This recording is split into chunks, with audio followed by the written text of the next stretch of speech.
इसलिए देखिए झारखंडी, एक लाइन बोलेंगे, हम बारी भीतरी करने नहीं आए हैं, झारखंड में झारखंड के अधिकार की बात करने आए हैं। आज लोग बोलता है कि भाई हम लोग 10 लाख रहते हैं, 15 लाख रहते हैं, 10 लाख, महाराष्ट्र में भी 20 लाख रहते हैं, यूपी बिहार के लोग, बंगाल में भी लगभग 16-17 लाख रहते हैं। तो जाइए ना दीदी से और वहाँ ठाकरे जी से अधिकार मांग के दिखाइए, जाइए ना दीदी, वहाँ भी 15-16 लाख है, यूपी बिहार के लोग 15-16 लाख रहते हैं। क्या है भाई, वहाँ भी जाके बोले कि भोजपुरी और मगही को मान्यता दे, हम लोग बोलते हैं, जाइए दीदी से मांगिए। केवल झारखंड में ही क्यों, गुजराती को भी चाहिए तो मधुबन चाहिए झारखंड में, राजस्थानी को भी चाहिए तो झारखंड चाहिए, बिहारी को चाहिए तो झारखंड चाहिए, पश्चिम बंगाल वाला को चाहिए तो झारखंड चाहिए, उत्तर प्रदेश को भी चाहिए तो झारखंड चाहिए। झारखंड के अलावा कहीं मांगिए ना भाई। इसलिए कोई बाहरी भीतरी की लड़ाई नहीं है, ये दो भाई के बीच जो बंटवारा हुआ है, उस बंटवारे में अपने अपने अधिकार की लड़ाई है। हमने कब नहीं कहा कि बिहार हमारा भाई नहीं है, हम आज भी कहते हैं संवैधानिक दृष्टिकोण से, कानून की दृष्टि से बिहार हमारा बड़ा भाई है। हम आज भी कहते हैं कि भौगोलिक दृष्टिकोण से, सांस्कृतिक दृष्टिकोण से बंगाल भी हमारा भाई है, लेकिन बंटवारा हो चुका है, इस बात को मानिए। हमने कब कहा भाई, हमने कब कहा, हमने तो हमेशा कहा कि बिहार हमारा बड़ा भाई है, उड़ीसा हमारा बड़ा भाई है, बंगाल हमारा बड़ा भाई है, लेकिन छोटा भाई को जो हिस्सा मिल चुका है 2000 में, उसमें आप नजर गड़ाएंगे ये कहां तक उचित है, बताओ। अभी मान के चलिए, अगर ये जमीन अगर रैयती है, मान के चलिए, मान के चलिए इसका 4 अंशीदार है, इसे तो आज से 10-12 साल बाद तो 4 टुकड़ा होगा, तो जब ये 4 टुकड़ा होगा तो 4 को बाउंड्री होगा। तो बड़ा भाई का ये कर्तव्य बनता है कि छोटा भाई का जर जोरू में नजर गड़ाए, छोटा भाई का जमीन में नजर गड़ाए। नहीं, ये मेरे हिस्से का जमीन है जो हमें 79,000 वर्ग किलोमीटर में मिला है, जो बिहार के उस समय के हिस्से का 40% मिला है, वो जमीन हमारी है, उसमें हम धनिया लगाए चाहे पुदीना लगाए या बंजर रहे, वो हमारी जमीन है।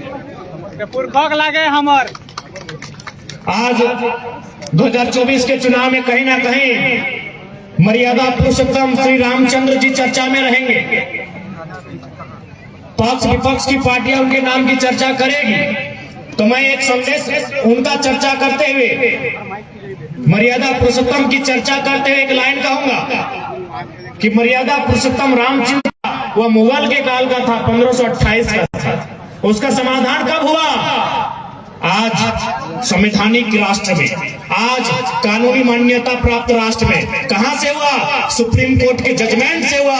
जब मुगलों के काल की समस्या का समाधान सुप्रीम कोर्ट के माध्यम से अगर लोकतांत्रिक देश में हो सकता है, तो भगवान बिरसा को भी इंसाफ क्यों नहीं मिलना चाहिए? यदि भगवान राम को इंसाफ मिला है तो भगवान बिरसा को भी इंसाफ मिलना चाहिए। अब आप कहेंगे भगवान बिरसा मैंने क्या?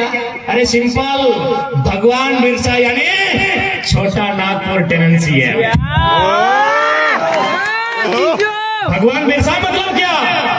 CNT कानून 1932 का खतियान। अब आप कहेंगे कैसे? तो इतिहास पढ़ने वाले हैं आप। CNT कानून क्यों बना? भगवान बिरसा मुंडा की शहादत के बाद बना, उनके आंदोलन के बाद बना। उनका आंदोलन क्या था? डिकुओं से। डिकू माने क्या? जो इस भूभाग में रहने वाली भाषा को नहीं जानते, जो इस भूभाग में रहने वाले जंगलों पर्वतों पहाड़ों को नहीं जानते, जो इस विभाग के फसलों को नहीं जानते, जो बोली चाली व्यवहार को नहीं जानते, वो डिकू है। और भगवान बिरसा की लड़ाई डिकुओं के खिलाफ थी कि हमारे जमीन पर, हमारे जंगल पर उनका कब्जा ना हो। यदि और राम जी की लड़ाई भी जमीन का, राम जी की भी लड़ाई जमीन का और भगवान बिरसा की भी लड़ाई जमीन का। तो यदि सुप्रीम कोर्ट भगवान राम के फैसले को आज लोकतांत्रिक तरीके से हल करते हैं, तो हम चाहेंगे CNT की तमाम जमीनें जिन पर कॉर्पोरेट ने कब्जा किया है, जिन पर बड़े बड़े उद्योगपतियों ने कब्जा किया है, वह मुक्त होनी चाहिए, तभी भगवान बिरसा को भी अधिकार मिलेगा। हमने क्या गलत कहा भैया बताइए? हमने कोई गलत बात रखा क्या? हमने कोई गलत आर्गुमेंट पेश किया? नहीं। भगवान बिरसा की लड़ाई भी जमीन के टुकड़े के लिए थी। उनके मरणोपरांत 1908 में सीएनटी का कानून बना है। तो सीएनटी कानून में आने वाली तमाम जमीनें सबसे पहले, चाहे एफसीआई रहे, चाहे हार्ल रहे, चाहे कुछ भी रहे, खाली करनी चाहिए कि नहीं?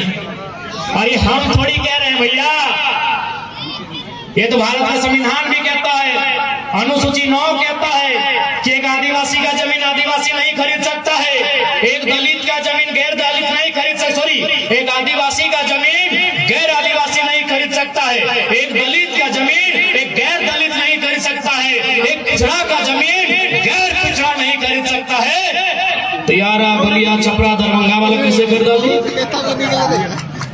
कहे जी क्या गलत है? आए ना, कौन डिबेट करता हमसे? आए, कौन डिबेट करता है? बैठाइए, डीसी को बैठाइए ना जी, डिप्टी कलेक्टर ऑफ डिस्ट्रिक्ट को बैठाइए ना, आइए डिबेट कीजिए। कानून का कत्ल हमने नहीं किया है, कानून की धज्जियां हमने नहीं उड़ाई है, कानून की धज्जियां उन कलेक्टर ने उड़ाई है, उन कमिश्नर ने उड़ाई है, जिन्होंने सीएनटी के कानून से प्रभावित जमीनों को गैरों को लूटने का मौका दिया है। संविधान का कत्ल उन्होंने किया है, क्योंकि संविधान के अनुसूची 9 में साफ साफ लिखा है, सीएनटी की 3 अध्याय, मुझे नाम कंफर्म नहीं हो रहा है, शायद अध्याय 18, अध्याय 8 और 10 या 12 है, जो अनुसूची 9 में शामिल है, जिसमें साफ साफ लिखा है एसटी का जमीन गैर एसटी नहीं खरीदेगा। तो बताइए, जीरा गोड़ा और भूदा में एसटी का जमीन आरा, बलिया, छपरा वाला कैसे खरीदा? आप मत सिखाइए, कानून का बात मत सिखाइए। इन लोग को लगता था कि झारखंडी लोग खाली हड़िया मड़िया करता है। आइए ना, पीएचडी का स्कॉलर खड़ा है आपके सामने, आइए ना, कौन डिबेट करता है? आइए ना, चुनौती देते हैं। अरे झारखंड की नहीं, हम नेशनल मीडिया को चुनौती देते हैं। आइए डिबेट कीजिए, कौन असंवैधानिक है ये बात कीजिए। माननीय अगर सुप्रीम कोर्ट के आदेश से अगर श्री रामचंद्र को इंसाफ मिलता है, तो माननीय हाईकोर्ट का भी आदेश है कि यदि किसी कॉर्पोरेट ने, यदि किसी कंपनी ने जमीन, वहां यदि कोई काम नहीं होता है, तो रैयत को वापस करना चाहिए। ये हाईकोर्ट का आदेश है। क्यों आप हाईकोर्ट के आदेश का पालन नहीं करेंगे? कानून की बात आप करते हैं, कौन से कानून की बात करते हैं? जिस कानून का आपने मकड़े का जाल बना के रखा है कि छोटा सा मकड़ा फंस जाएगा लेकिन बड़ा मकड़ा चीर के निकल जाएगा। किस कानून की बात करते हैं भाई, आप बताइए। यानी इससे पहले झारखंड के लोग सरल स्वभाव के थे, आप लगातार कानून की बात किए, कानून के माला में पिरो के रख दिए। आ जाइए, आप किस कानून की बात करते हैं, उस कानून की बात करेंगे। यदि संविधान की किसी ने धज्जियां उड़ाई है, तो तमाम डिप्टी कलेक्टर के डिस्ट्रिक्ट ने उड़ाई है, वो तमाम डिविजनल कमिश्नर ने उड़ाई है, उन तमाम जो आईएएस है उन्होंने उड़ाई है, जिनके नजर के सामने सीएनटी जमीन को तार किया गया है। अपन लेना मोबाइल में फोटो उठा वीडियो गैलरी थोड़े फाइल, इसलिए कानून का पाठ अब ना पढ़ाए। आज झारखंडी अपने अधिकार को मांगने के लिए खड़ा हुआ है, आज झारखंडी अपने हक को मांगने के लिए खड़ा हुआ है। यदि आप हक अधिकार को समझौते से देते हैं तो ठीक है, नहीं तो याद रखिएगा, ये धरती आंदोलन की धरती है। जाइए अंग्रेजों से भी पूछिएगा कि जब बंगाल ने नतमस्तक होकर स्वीकार किया था, जब बिहार ने बक्सर युद्ध के बाद और बंगाल ने बैटल ऑफ प्लासी के बाद अंग्रेजों को स्वीकार किया था, उसी समय हम लोग अंग्रेजों को कभी चुहार विद्रोह में, कभी तमाड़ विद्रोह में पेंट में 1 नंबर कराए। अंग्रेजों से पूछ के आइएगा, पूछ के आइएगा। Battle of Plassey 1757, battle of Buxar 1764, एक बंगाल में दूसरा बिहार में, और दोनों बार अंग्रेजों ने धूल चढ़ाया था।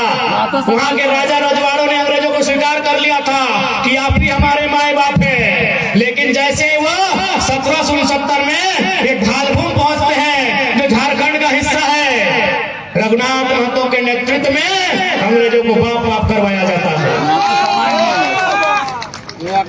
इसलिए देखिए झारखंडी, हमारी लड़ाई कोई गलत नहीं है, कोई बाहरी हितरी के एंगल नहीं है। आज जो लोग कहते हैं कि भारत एक संवैधानिक देश है, कोई कहीं जा सकता है, रह सकता है, बच सकता है। तो जाइए, हम चुनौती देते हैं, नागालैंड जाइए ना, जाइए नागालैंड जाइए। इनको झारखंड चाहिए, नागालैंड नहीं चाहिए, क्योंकि नागा लोग देवो करेगा।